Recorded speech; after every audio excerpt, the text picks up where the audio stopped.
हाय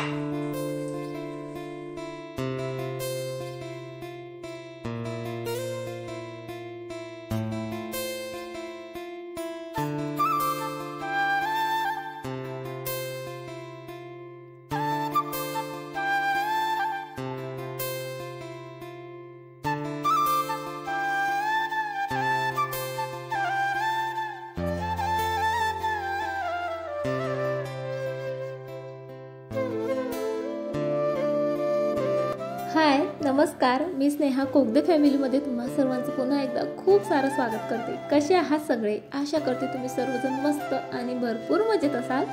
so आज व्हिडिओची सुरुवात मस्त अशा हेल्दी ड्रिंकने करते आहे। परवाला मी म्हणजे बरीचशी आवळे होती आणि खराब होतील म्हणून एक सोबतच जे आहे हे ड्रिंक बनवून ठेवलं होतं। पण त्याने एक काम माझं जरा हलकं झालं। दररोज ज्यूस बनवा प्या, मला प्यायला फार आवडतं, पण बनवायचा कधी कधी येतो कंटाळा का, आणि कधी कधी कंटाळाही येत नाही, प्यायचंही असतं पण वेळ मात्र नसतो। सो हा एक पर्याय मला जरा बरा वाटला आता। चला आता मस्त जे आहे हेल्दी असं आवळ्याचं ज्यूस माझ्या सुंदर अशा गार्डन सोबत एन्जॉय करते।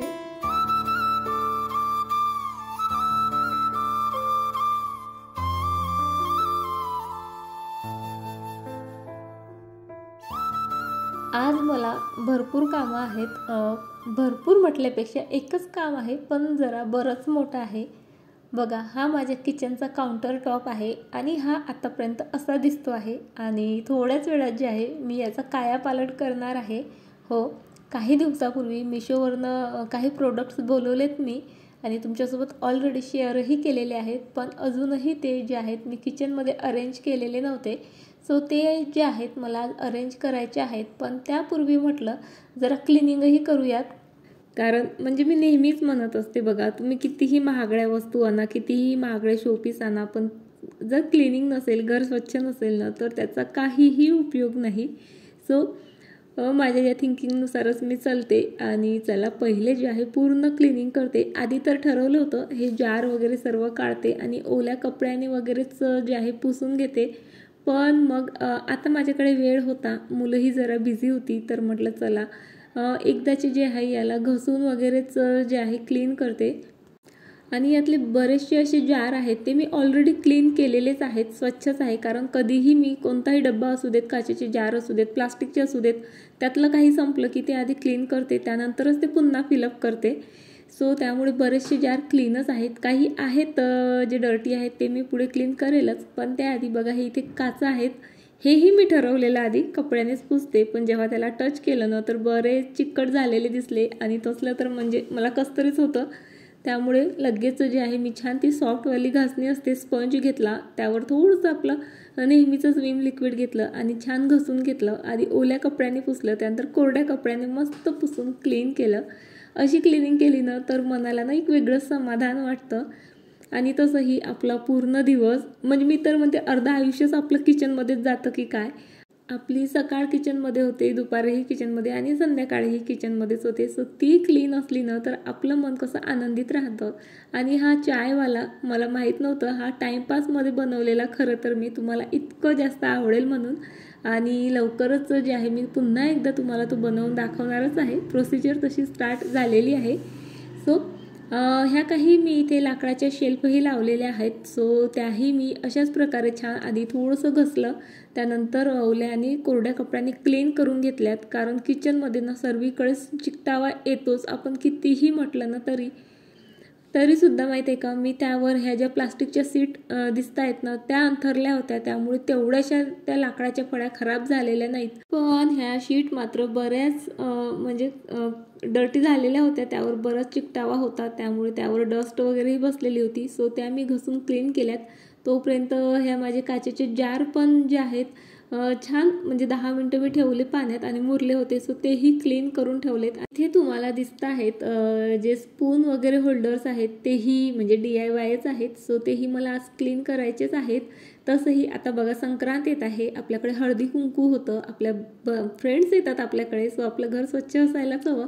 दरवर्षी मी संक्रांतीसाठी स्पेशल अशी क्लिनिंग करतच असते, पण मागील समजा 1.5-2 वर्षापासून मी एक रुटीन ठेवलेला आहे क्लिनिंगचा आणि तो मी तंतोतंत फॉलो करतेच। त्यामुळे आता काय होतं की कोणतं तरी फेस्टिवल आहे आणि अचानकच कोणी येणार आहे, सो लगेच मला क्लिनिंग करावी लागत नाही, कारण माझ्या रुटीननुसार मी वीकली, मंथली किंवा दररोजची जी क्लिनिंग आहे ना ती करत असते. त्यामुळे माझं घर नेहमीच क्लीन राहतं. त्यामुळे ते एक बर्डन असतं ना की आता संक्रांत येत आहे, आता हळदी कुंकू करायचं आहे आणि माझं घर इतकं डर्टी आहे, कसं क्लीन करू, काय करू, तो स्ट्रेस ना मला खरंच आता येत नाही. दररोजची 10 मिनटं, आठवड्यातून 1 तास मी माझ्या घराला देते आणि त्यामुळे मी खरंच बऱ्यापैकी आता स्ट्रेस फ्री राहायला लागलेली आहे. आणि हे काही जे स्पून होल्डर वगैरे तुम्ही बघितलेत ना ते सर्व ऑइल पेंट केलेलं आहे त्यावर, त्यामुळे ते इझिली मला क्लीन करता येतात. आता मी म्हणजे शेल्फ वगैरे सर्व क्लीन केल्यात आणि असंच मनात विचार आला थोडं भिंतीही क्लीन करून घेऊयात, कारण फोडणीचे तडक्याचे शिंदोडे वगैरे भिंतीवर उडत असतात. पण ते क्लीन करताना ना म्हणजे माझ्या लक्षात आलं की फक्त फोडणीचे वगैरे शितोडेच नाही तर काहीतरी वेगळाच एक काळा थर आहे भिंतींवर. आणि तुम्हाला आठवत असेल तर ती कढई वगैरे जळली होती. त्यानंतर मी एकदा क्लीन केलंही होतं, पण असंच कोरड्या कपड्याने फक्त कपडा फिरून घेत असते मी नेहमी, तसंच केलं होतं.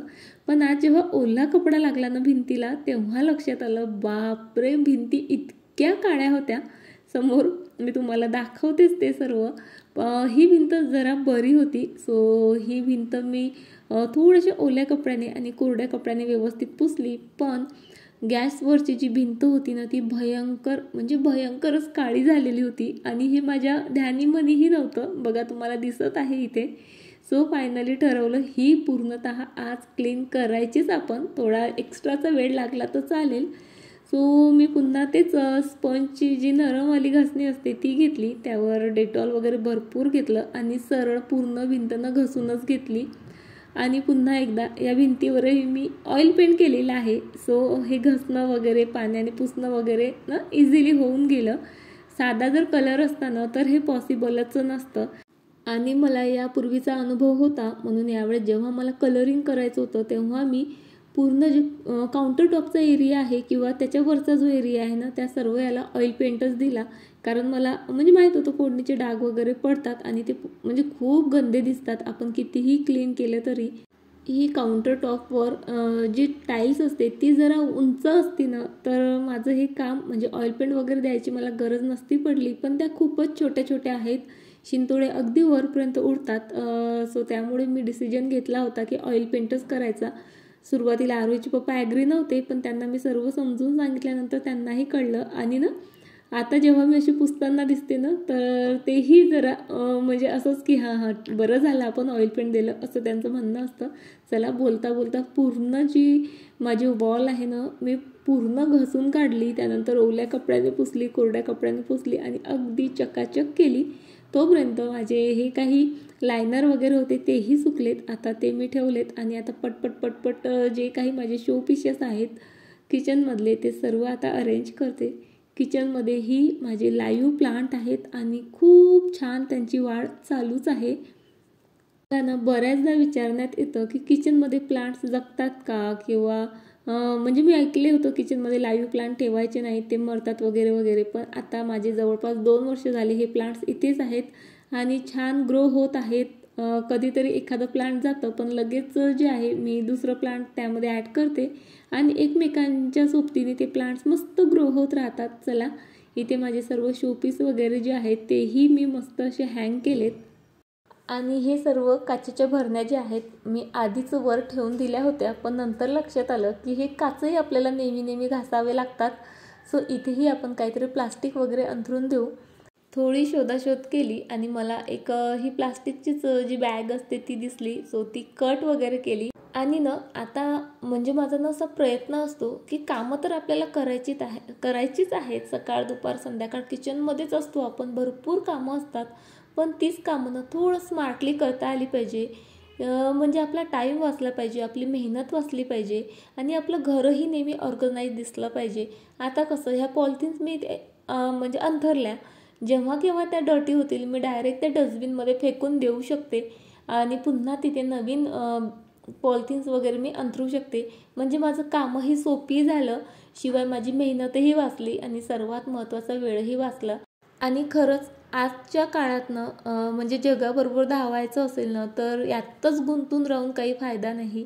स्मार्ट होम मेकिंगचा पर्याय आपण आता अवलंबला पाहिजे. तीच ती कामं पण थोड्याशा स्मार्टली करता यायला पाहिजे. म्हणजे आता किचनमधली जी 5-10 मिनिटाचा वेळ आपला वाचेल तो आपल्याला इतर ठिकाणी युटिलाइज करता येईल. स्वतःला इम्प्रूव्ह करण्यासाठी, स्वतःच्या फिटनेससाठी, स्वतःच्या आवडीनिवडी जपण्यासाठी. सो अशा छोट्या छोट्या गोष्टीतनं थोडंसं स्मार्टनेस दाखवून आपण आपला वेळ, आपली मेहनत वगैरे सर्व वाचवू शकतो.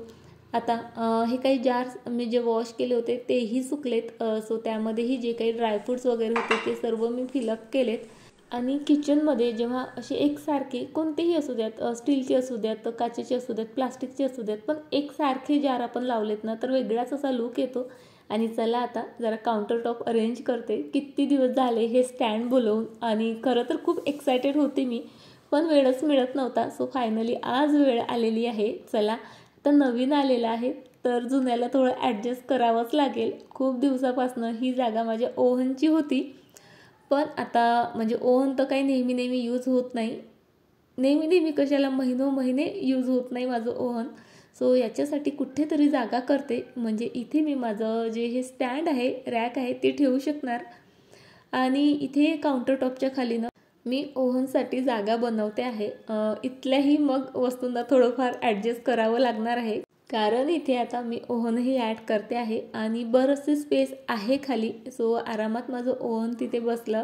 आणि इतर ज्या गोष्टी होत्या तिथे, जसे काही बास्केट्स होत्या त्यामध्ये मी काचेचे ग्लास, कप आणि बऱ्याचशा गोष्टी ठेवलेल्या होत्या. सो त्याही व्यवस्थित इथे ॲडजस्ट केल्यात. आणि बघा आता हे काहीसं असं दिसतंय. आता म्हणजे ओपन असल्यामुळे ना कधी कधी हे जरा मेसी दिसतं, पण एक फायदाही आहे माहिती आहे का ओपन असल्याचा. वस्तूंना लगेच मिळतात आणि क्लिनिंग करायलाही म्हणजे खूप सोपी जातं.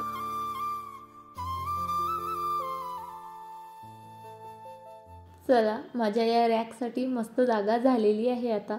आणि व्हाईट कलरमध्ये असल्यामुळे ना खूप मस्त लुक येतो आहे हिचा. ही ना मेटलची आहे, याऐवजी वुडन रॅकही भरपूर आलेले आहेत आता. पण ना त्यांचा जरा क्लिनिंगचा प्रॉब्लेम होतो, कारण वुडन असल्यामुळे आपण त्या नेहमी ना पाण्याने वगैरे क्लीन करू शकत नाही. आणि किचन काउंटर टॉपर असल्यावर त्या किती डर्टी होतात तुम्हाला माहीतच आहे. ह्या बॉटलही मिशोवरूनच बोलवलेल्या आहेत. आणि यामध्ये ना म्हणजे ऑइल फिलअप करणं ही एक चॅलेंज असतं. सो त्यासाठी आधीचं जे आहे मी हे गाडणी घेऊन आलेली, अगदी 10 रुपयालाच मिळते कुठेही मार्केटमध्ये, पण त्याने काम अगदी सोपं होतं. आणि हे जे क्यूट असं ऑइल डिस्पेन्सर मिळतं आहे तेही सर्वच ह्या ज्या गोष्टी आहेत ना मिशोवरनं बोलवलेल्या आहेत. आणि त्यासंबंधीचा एक व्हिडिओही ऑलरेडी अपलोड झालेला आहे आणि त्यामध्ये सर्व प्रोडक्टच्या लिंक आहेत. सो यातलं कोणतंही प्रोडक्ट हवं असेल ना तुम्ही त्या व्हिडिओमधून जे आहे त्याच्या लिंक घेऊ शकता. क्लिकेबल आहेत, लगेच क्लिक केलं की अगदी मिशोच ओपन होतं आणि हे प्रोडक्ट तुमच्यासमोर ओपन होतं. आणि चला बराच विचार विनिमय करून जे आहे मला ज्या गोष्टी इथे अरेंज करायच्या होत्या त्या सर्व अरेंज करून झाल्यात.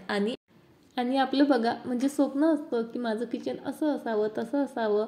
आणि म्हणजे विशलिस्टमध्ये तर कितीतरी अशा वस्तू ना म्हणजे पडलेल्याच असतात, पण त्यातल्याच एक वस्तू हळूहळू का होईना मी ऑर्डर करते आहे. आणि माझं हे स्वप्न हळूहळूच का होईना पण पूर्ण करते आहे. शिवाय ज्या वस्तू म्हणजे आवडतात भरपूर आपल्या विशलिस्टमध्ये असतात, पण असं वाटतं राहू देत, खूप महागड्या आहेत आणि आपण DIY करू शकतो, तर अशा वस्तू मी घरीच बनवायचा प्रयत्न करते. जसं हे DIY तुम्हाला स्पून होल्डर वगैरे इथे दिसलं इथे. आणि हे पुन्हा एक लाईव्ह प्लांट मी किचनमध्ये ठेवते. पण ना यामध्ये इतक्या साऱ्या कटिंग्स म्हणजे मी ग्रो करत असते. आणि माझ्या प्रत्येक वेळेस फ्रेंड्स आल्यात, नेबर्स आले ना, कटिंग्स मागितले की देऊन देते. सो फायनली एकच कटिंग आता त्यामध्ये होती. सो पुन्हा मी गेले आणि प्लांटची एक कटिंग घेऊन आले. म्हणजे कसं थोडंसं बुशी प्लांट असलं की कसं दिसायला छान दिसतं. आणि पुन्हा बघा माझं ना जे काही डेटॉल किंवा लिक्विड, डिशवॉश लिक्विड वगैरे ते सर्व बेसिंगवरच पडून राहायचं आणि तिथे गर्दी व्हायची आणि दिसायलाही छान दिसायचं नाही. त्यासाठी मी हे वॉल हँगिंग बोलवलेलं होतं. आता हे लावण्यापूर्वी ना बघा भिंत आधी क्लीन करायची, त्यानंतर त्यासोबतच ह्या सेल्फ ॲडेसिव्ह हुक्स येतात. सो त्या तिथे चिपकवायच्या असतात. पण होतं काय, आपण आधी चिटकवल्यात ना तर त्या खालीवर होतात आणि मग प्रॉब्लेम होतो. सो त्यामुळे मी जे शेल्फ आहे ना त्याला त्या आधी अडकवून घेते आणि व्यवस्थित माप घेते आणि नंतर भिंतीला चिपकवते. आणि नंतर जी शेल्फ असते ती काढून घेते आणि सर्व जे हँगिंग आहे ना ते व्यवस्थित न असं प्रेस करते. आता त्याला काय म्हणतात मला खरंच म्हणजे लक्षात नाही येत आहे तो वर्ड. सो अर्धा तास तसंच ठेवल्यानंतर पुन्हा ती शेल्फ आपण तिथे म्हणजे ठेवू शकतो, हँग करू शकतो. सो चला आता म्हणजे आता जो काही बेसिनच्या आजूबाजूचा माझा पसारा असायचा तोही आता कमी झाला आणि माझं जे काउंटर टॉप आहे ते छान असं अरेंज झालं. थोडंसं सुटसुटीत असलं ना आपल्याला कामं करायला जरा छान वाटतं, फ्रेश वाटतं आणि वस्तू हाताशी असल्या की कसं कामंही पटपटपट होतात, बराचसा वेळ वाचतो. आपण दिवसभर किचनमध्ये काम करत असतो आणि छोटे मोठे असे चेंजेस आपण किचनमध्ये केले ना तर त्यानुसार आपला मूडही मस्त चेंज होतो, फ्रेश होतो आणि प्रत्येक वेळेस आपल्याला हे असं छान छान सुंदर सुंदर गोष्टी दिसल्यात ना तर आपलं मनही प्रसन्न राहतं, आनंदित राहतं. सो हा छोटासाच जो आहे मेकओव्हर मी आज माझ्या किचनला दिलेला आहे. सो चला तर या सुंदर मेकओव्हर सोबत आजचा व्हिडिओ इथेच संपवते आणि आशा करते तुम्हाला आजचा व्हिडिओ आवडला असेल. व्हिडिओ आवडला असेल तर व्हिडिओला लाईक, शेअर, सबस्क्राईब कराच. पण हो, तुम्हाला माझं काउंटर टॉपचा मी जो मेकओव्हर केलेला आहे तो कसा वाटला हे छान छान कमेंट करूनही कळवा. सो चला तर मग आता पुन्हा भेटू अशाच एका छान व्हिडिओसोबत. तोपर्यंत स्वतःची काळजी घ्या. बाय, टाटा.